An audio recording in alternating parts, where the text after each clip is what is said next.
श्रावण का तीसरा सोमवार 72 साल के बाद ये सावन आया। आपने अपने मोबाइल पर सोशल मीडिया में कथा सुन रहे हैं। हमारे को लगता है कि उनको भी नहीं मालूम होगा कि सावन के सोमवार की इतनी महत्वता क्यों, किस कि भगवान देवादिदेव महादेव का विवाह ख्याति देवी लक्ष्मी जी की इतनी महत्वता क्यों,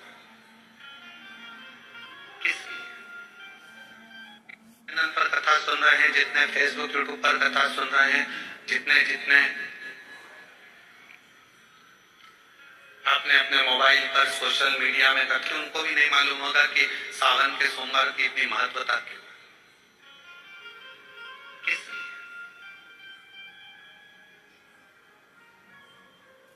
सावन के सोमवार की महत्वता इसलिए है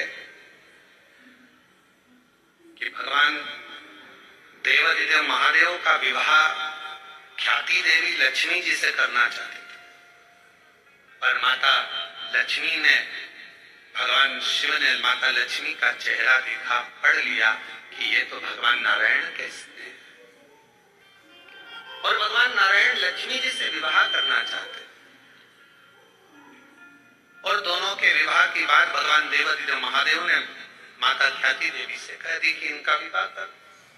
और माता लक्ष्मी जी ने बड़ा निवेदन करा, आपने हमारा विवाह भगवान नारायण के साथ में कर दिया, हमारे मन की बात को रख लिया, बड़ी कृपा करी भोले बाबा, मेरा मन है मैं आपके चरणों की सेवा करूं, मुझे कोई सेवा आपकी बताओ। शिव मंदिर में कभी भी जाकर पंडित जी से मत पूछना कि यहाँ की कोई सेवा मुझे बताओ। भगवान के अन्य मंदिर होंगे तो वहां जाकर पूछना, देवी जी के मंदिर में यहाँ सेवा बताओ, राम जी के मंदिर में पूछना यहाँ सेवा बताओ, भगवान कृष्ण के मंदिर में पूछना हमारे लिए कोई सेवा बताओ, भगवान दत्त के मंदिर में पूछना हमारे लिए सेवा बताओ। सारे मंदिरों में जाकर कहना कि हमारे लिए सेवा बताओ, और शिव जी के मंदिर में जाकर मत कहो कि हमारे लिए सेवा बताओ। वहां तो झाड़ू उठाओ, सेवा में लग जाओ, वहां तो निर्माल्य पड़ा है उसको उठाओ, विसर्जन में ले जाओ, वहां पोछा उठाओ, पोछा लगाना प्रारंभ कर दो, शिव जी का श्रृंगार करना प्रारंभ कर दो, शिव जी का सुंदर स्नान कराना प्रारंभ कर दो। शिव मंदिर में सेवा पूछी नहीं जाती, सेवा करी जाती।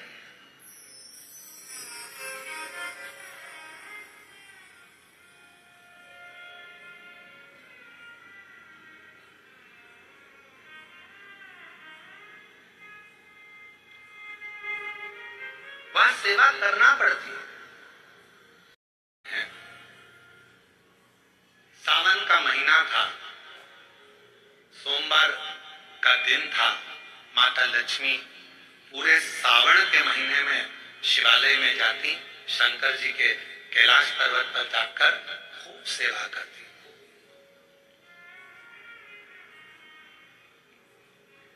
प्रथम सोमवारी निकल गई, द्वितीय सोमवारी निकल गई, तृतीय निकल गई, चतुर्थ आ गई।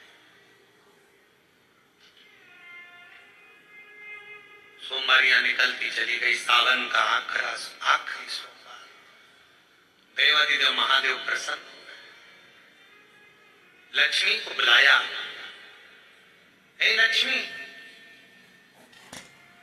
पूरी दुनिया में केवल महासंबोधन मेरे नाम के आगे लगा है, लोग मुझे देवादिदेव महादेव का, सारी पुराणों को केवल पुराण कहा जाएगा, पर शंकर के पुराण को भी महासंबोधन से संबोधित किया जाएगा, शिव महापुराण। लक्ष्मी, मुझसे जो जुड़ा हुआ है, मेरे नाम के आगे महासंबोधन लगा हुआ, लोग मुझे महादेव कहते।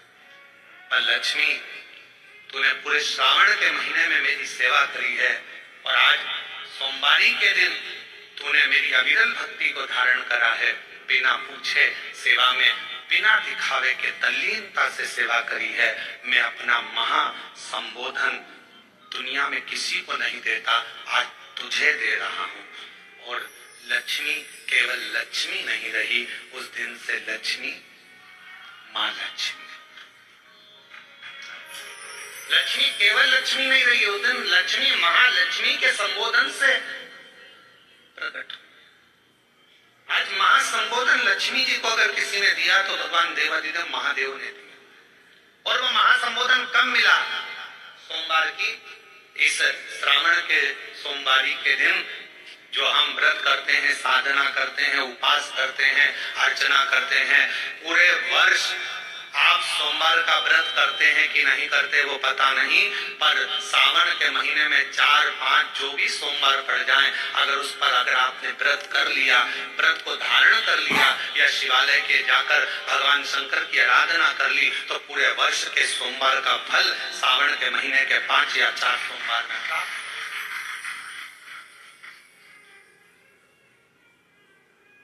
श्रावण के सोमवार की इतनी महत्वता है।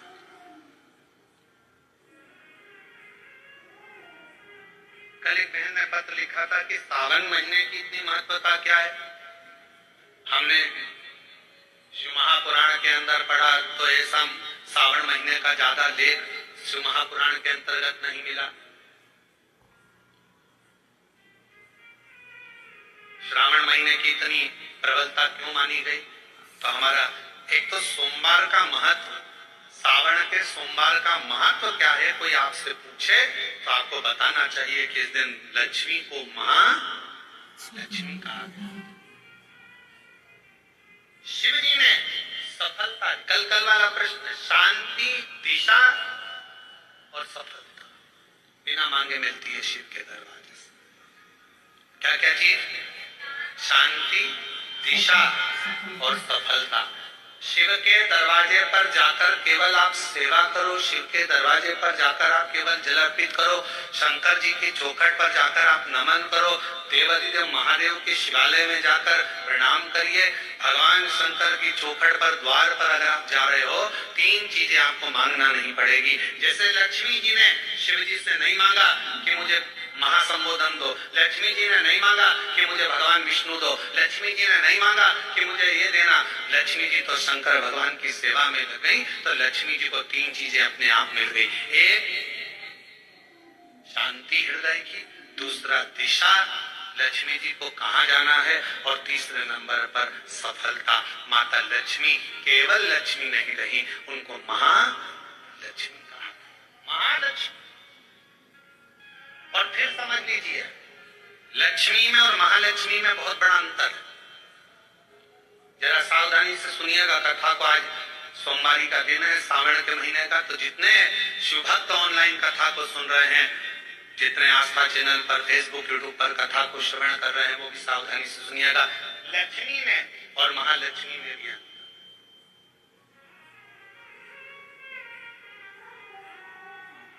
लक्ष्मी मां आती हैं तो तुरंत चली जाती है। लक्ष्मी आती है तो तुरंत चली जाती है। लक्ष्मी बहुत समय तक तिजोरी में, अलमारी में टिकती नहीं है, पर वही लक्ष्मी भगवान विष्णु जी के आदेश से, भगवान शंकर की कृपा से हमारे घर में आती हैं, तो वो महालक्ष्मी कहलाती है। और महालक्ष्मी अपने घर को छोड़कर कभी नहीं जाती है, वो वहां सदा सदा। बोल बम का नारा है, श्री शिवाय। महालक्ष्मी हमारे घर में रहती है।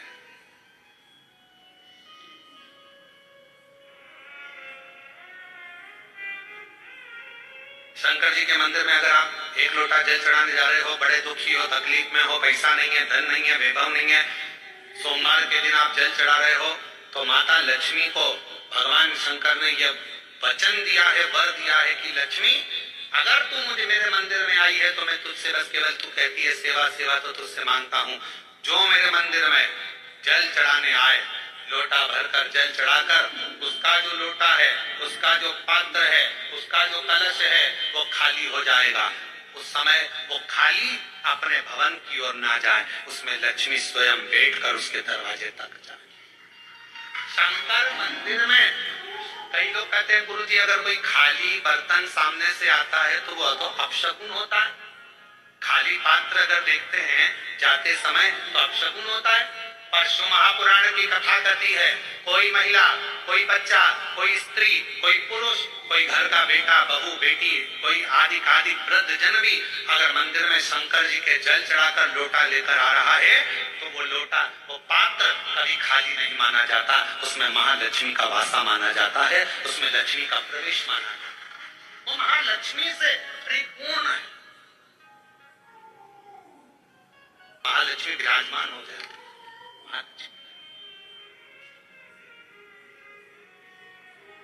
आपके इधर ऐसा होता है कि नहीं होता हमको नहीं मालूम, पर हमारे उधर का एक नियम है कि प्राचीन नियम है पूर्वजों के हिसाब से कि जब हमारे यहाँ गणेश जी का विसर्जन करने जाते हैं, देवी जी का विसर्जन करने जाते हैं, नवरात्रे के बाद में जवारे का विसर्जन करने जाते हैं, तो विसर्जन करने के बाद नदी में से, तालाब में से, कुएं में से थोड़ा सा जल लेकर आते हैं। अब इधर है कि नहीं वो हमको नहीं मालूम, छत्तीसगढ़ का हमको नहीं मालूम।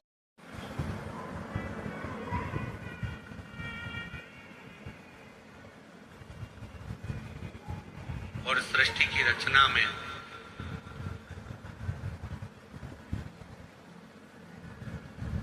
जब सृष्टि की रचना तो लोगों ने मटका, हंडा झूठा कर दिया हो या कोई पात्र झूठा लग गया हो और वो जल हम शिव जी को चढ़ाएंगे, तो वो जल कहीं शिव जी हमसे नाराज तो नहीं होंगे?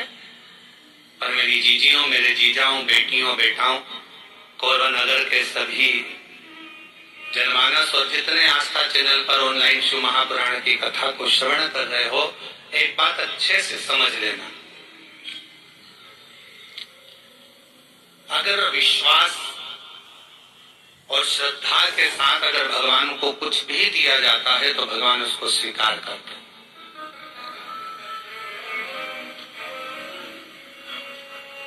भरोसे के साथ अगर परमात्मा को कुछ दिया जाता है तो भगवान उसे स्वीकार करते हैं। अब शबरी अम्बा ने, माता शबरी अम्बा ने राम जी को बेर दिए थे, तो वो कौन से थे? झूठे थे ना।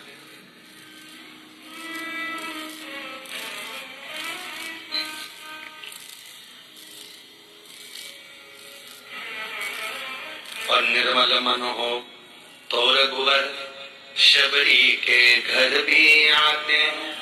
अगर होती है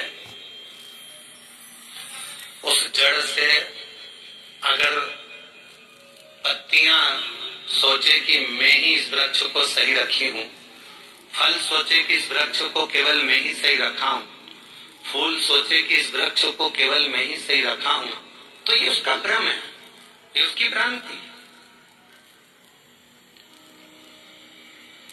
पर जब तक वो वृक्ष, पेड़ जड़ से जुड़ा हुआ है, जब तक वो वृक्ष, पेड़ वृक्ष से रमा हुआ है, वृक्ष जब तक वो जड़ से जमा हुआ है, जड़ से लगा हुआ है, तब तक पत्ती भी श्रेष्ठ है। पत्ती भी बासी नहीं होती, पत्ती भी नहीं टूटती, बेकार नहीं होती, सूखती नहीं है, डालियां नहीं सूखती हैं, फूल नहीं सूखता है, तब तक जब तक वो जड़ से जुड़ा हुआ है। अगर वो जड़ से अलग हो गया तो पत्ती भी व्यर्थ हो गई, डाली भी व्यर्थ हो गई, फूल भी व्यर्थ हो गया और फल भी व्यर्थ हो गया। उसका भजन करो, मना नहीं, पर ये नहीं कहेंगे हम कि तुम राम ना भजिए या कृष्ण ना भजिए या शिव ना भजिए या देवी ना भजिए या देवता ना भजिए, तुम्हारा जो मन भजे वो भजो। पर इतना याद रखो कि माता, पिता और परमात्मा ये हमारी जड़ है, और इस जड़ को हम जब तक पकड़ कर रखेंगे तब तक हम भी हरे भरे बने रहेंगे, हम भी संसार सागर में श्रेष्ठ बने रहेंगे। और शंभो शरणे मांगू घड़ी रे घड़ी, दुख काटो दया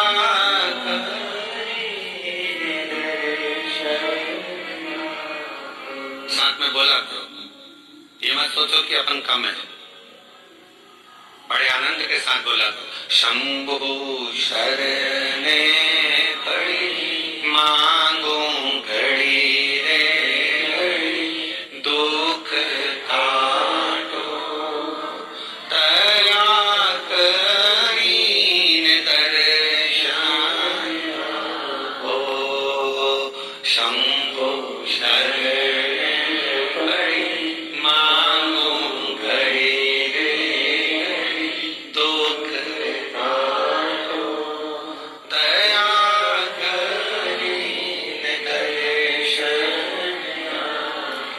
अगर ये तीन माता पिता परमात्मा वो जड़ है जिनको पकड़कर हम अपनी जिंदगी को सही जी सकते हैं।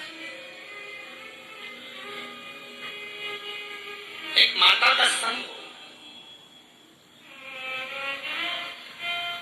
और देखो कहीं ना कहीं देवादिदेव महादेव की कृपा तुम लोगों पर है तो सही।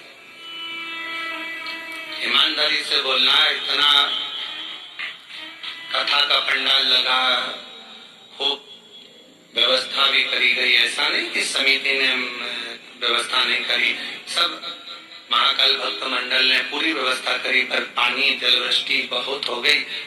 जहाँ पार्किंग थी वहां भी पानी भरा गया, कथा स्थल के आसपास में भी जल था, तो इसलिए इस कथा को ऑनलाइन करा गया।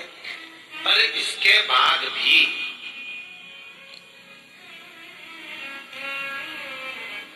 अब तुम्हारी रिश्तेदारी देखो शंकर जी से कितनी भारी है।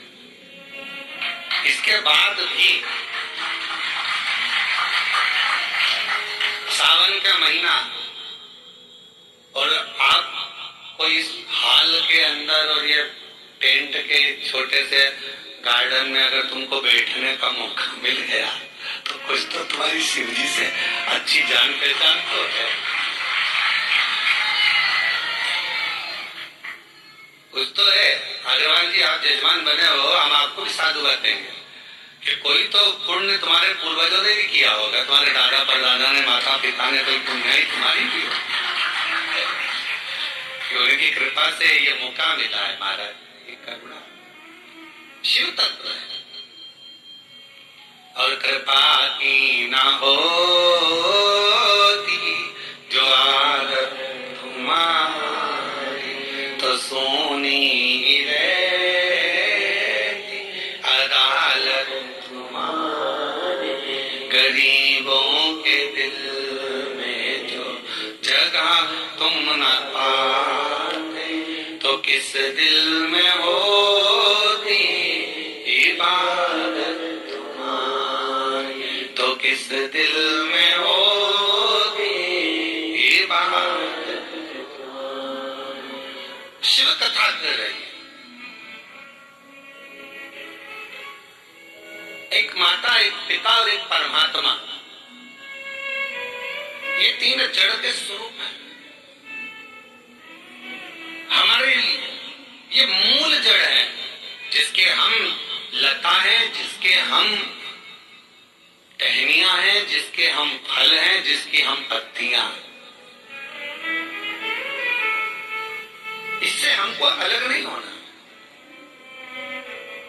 कई लोग कहेंगे आपसे, क्यों शंकर जी के मंदिर जाके क्या करोगे, एक लोटा जल चढ़ाकर क्या करोगे, क्या करोगे कथा में जाकर, क्या करोगे वो ये भजन कर कर, क्या करोगे ऐसा कर कर। दुनिया के लोग बोलने वाले बोलते रहेंगे, आग लगे बस्ती में अपन रहो, मस्ती में क्या किसको रोई है ताना मार, चादर तान के सोई। अपने तो क्या करना है उसमें, क्या कोई बोले, अपन को अपनी मस्ती में जीवन जीना।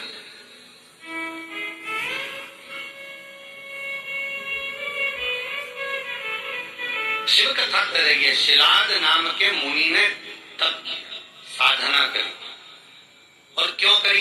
केवल संतान की प्राप्ति के लिए, क्योंकि शिलाद के यहाँ संतान नहीं थी, शिलाद के यहाँ कोई औलाद नहीं थी, शिलाद मुनि जी के यहाँ कोई औलाद नहीं, संतान है। जब संतान का सुख नहीं होता तो व्यक्ति ना जाने कहां कहां जाता। और ऐसा नहीं केवल संतान के लिए जाता, अगर उसके घर में थोड़ी सी तकलीफ आ गई तो भी वो 10 जगह जाएगा, अगर थोड़ा सा कष्ट आ गया तो भी वो 10 जगह जाएगा, अगर उसको कोई परेशानी आ गई तो भी वो जाएगा। वो जाता रहता है, सब दूर भटकता रहता है, यहाँ वहां जहाँ तहाँ सब दूर जाएगा। पर शिव महापुराण की कथा कहती है, जब दुनिया में सारे रास्ते बंद हो जाएं, सारी दुनिया में तुम धक्के खाकर आ जाओ, सब जगह से होकर आ जाओ, और आखिरी तक भी अगर तुम्हारा कार्य ना हो, तब एक बार मेरे शंकर के मंदिर में एक लोटा जल चढ़ाना प्रारंभ कर दो, आपके मार्ग खुलना, रास्ते खुलना प्रारंभ हो। बोल बम का नारा है, फिर मार्ग खुलना प्रारंभ, रास्ते खुलना प्रारंभ। एक लोटा जल हमारा जो हम शिव को चढ़ाते हैं वो हमारा फल बदल देता, हमारा मार्ग सुलभ कर देता। शिलाद मुनि के यहाँ संतान का सुख बहुत से प्रार्थना करा करो, भगवान औलाद देना मना नहीं, पर संस्कारवान देना। दूसरी, भगवान औलाद देना, संस्कारवान देना और स्वस्थ देना। एक माँ की दशा क्या होती है, बच्चे को जन्म देने के बाद उस माँ से पूछा जाए, जिस माता की औलाद में अगर थोड़ा सा भी कोई तकलीफ आती है तो माँ का कलेजा हिल जाता है। जितना माँ रोती है शायद दुनिया में कोई ना रोता हो। माँ माँ भोले बाबा, मेरे शंभू, मेरे त्रिकालदर्शी, मेरे कैलाशी अविनाशी, अगर मुझे औलाद देना तो उन दो बातों का स्मरण रखना। एक, उसको स्वस्थ देना, अच्छी उम्र देना, और दूसरा उसमें संस्कार। और कैसे संस्कार हो? शिव महापुराण की कथा कहती है, अगर माता पिता सत्संग में डूबे हैं, माता पिता संकीर्तन में डूबे हैं, माता पिता शिव भक्ति में डूबे हैं, माता पिता यदि भगवत स्मरण में डूबे हैं, तो ऐसी कृपा करना कि हमारी औलाद भी भगवान शिव की आराधना करे, भगवान का भजन करे, सत्संग करे, कीर्तन करे, नाम जाप करे, स्मरण करे। हाँ, हमें दुनिया को दिखाने के लिए नहीं, अपनी अलमस्ती के लिए, अपने आनंद के लिए, अपनी आत्मा शांति के लिए, अपने चिदानंद के लिए, अपने मन के लिए कर। अभी आप कथा किसके लिए सुन रहे हो? तो कहा कोई माता बैठी होगी अपने बेटे के लिए कथा सुन रही होगी, कोई अपने पति के लिए सुन रही होगी, कोई अपने पत्नी के लिए सुन रहा होगा, कोई अपने रिश्तेदार के लिए सुन रहा होगा, कोई के यहाँ धन की कमी होगी, कोई वैभव की कमी होगी, कोई संपदा की कमी होगी। शिव महापुराण की कथा आपने जब से सुनना चालू करी है, कोई ने 5 साल, कोई ने 4 साल, कोई ने 8 साल, कोई ने 10 साल, कोई ने 15 साल, जितने साल से आप सुन रहे हो। पहले आप कथा सुनते थे, पर ऐसा नहीं कि नहीं सुनते थे, पर शिव पुराण नहीं सुन पाते थे। शिव महापुराण की कथा जब से आपने सुनना चालू करी, ईमानदारी से अपने हृदय पर विचार कर कर बताना। क्या हम लोग जानते थे कि शिवजी पर 1 लोटा जल चढ़ाने का इतना फल हो सकता है? बेलपत्र खाने का इतना फल हो सकता है कि कैंसर जैसी बीमारी हो, थायराइड हो, बीपी हो, शुगर हो, लीवर किडनी की प्रॉब्लम हो, वो भी समाप्त हो जाते। कभी ऐसा विचार करा था कि इतना फल एक बेलपत्र में, क्या इतना फल श्री शिवाय नमस्तुभ्यं में, कि इतना फल हो सकता है? और अभी तो कितना सुंदर है सावन का महीना।